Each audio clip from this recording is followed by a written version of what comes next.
राजधानी दिल्ली प्रभु श्री राम की भक्ति में डूबी हुई है। दिल्ली के कोने कोने में लीला समितियों द्वारा लीला का मंचन हो रहा है। भगवान श्री राम के आदर्शों और संदेश को जन जन तक पहुंचाने के लिए द्वारका श्री राम लीला सोसाइटी की ओर से द्वारका सेक्टर 10 के मैदान में आयोजित की जाने वाली रामलीला में खास तैयारियां की गई हैं। चौथी रात्रि को सीता स्वयंवर का दृश्य देखने के लिए रामलीला मैदान में बड़ी संख्या में श्रद्धालु उपस्थित रहे। स्वयंवर में विभिन्न देशों के राजाओं एवं राजकुमार जब शिव धनुष को हिला नहीं सके तो गुरु विश्वामित्र के आदेश पर भगवान राम ने शिव धनुष को उठाया और जैसे ही उन्होंने धनुष की प्रत्यंचा को खींचा तो एक ही झटके में धनुष के 2 टुकड़े हो गए। इस दृश्य को देखकर दर्शक पूरे उत्साह के साथ जय घोष किया। इससे पूरा रामलीला मैदान राममय हो गया। वहीं इस दृश्य के उपरांत माता सीता की प्रभु श्री राम से विवाह का दृश्य प्रस्तुत किया गया। बुझाई पहिला बहु जयमाल सुभाई देव बरसही सुमन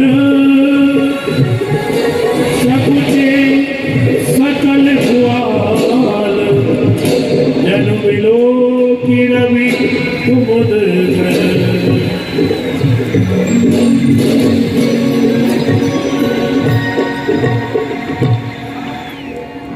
आज एमपी साहब आए और लगभग 1-1.5 घंटा उन्होंने बैठकर लीला का आनंद लिया और बहुत सुंदर लीला का यहाँ पर चित्रण हुआ। इसमें सीता स्वयंवर और परशुराम लक्ष्मण संवाद का एमपी साहब ने बैठकर आनंद लिया और रामलीला की बहुत तारीफ की उन्होंने और उन्होंने बताया कि देश की सर्वश्रेष्ठ रामलीला है और इसमें एमपी साहब का बहुत योगदान मिलता है। मैं रामलीला कमेटी की तरफ से एमपी साहब का धन्यवाद करता हूँ कि जो भी हमें कठिनाइयाँ आती हैं शहर हमें उन कठिनाइयों को हल करने में सहायता करती है। रामलीला वैसे ही देश की सबसे सुंदर रामलीला है और जब इसमें प्रधानमंत्री जो स्वयं आकर इस बात की को प्रमाणित कर चुके हैं कि ये बहुत ही सुंदर रामलीलाओं में से एक है और माननीय राजनाथ जी के आने की संभावना भी है और राष्ट्रपति जी को भी हमने निमंत्रण दिया है, शायद उनका भी टाइम कंफर्म हो जाए।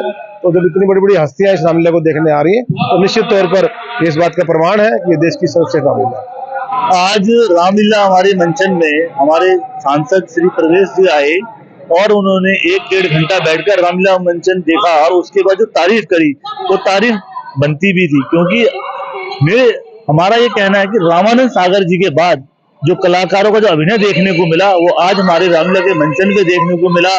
चाहे वो परशुराम जी का और लक्ष्मण जी का संवाद है, राम जी द्वारा धनुष को तोड़ने वाला जो दृश्य था वो बहुत ही मनमोहक दृश्य था और ये 10 दिन की जो रामलीला है हमारी उसके पीछे 10 महीने की मेहनत संघर्ष का परिणाम है।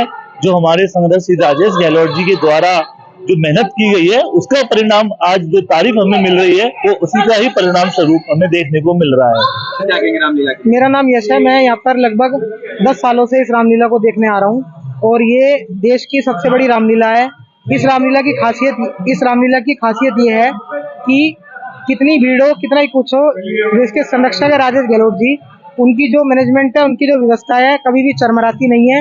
और इतनी बड़ी रामलीला है कि पहले देश के प्रधानमंत्री लाल किले की रामलीला में आते थे, पर द्वारका की रामलीला में आना उनका आगमन हो गया है और ये भी सुना है कि इस वर्ष देश की राष्ट्रपति भी इस रामलीला में आएगी।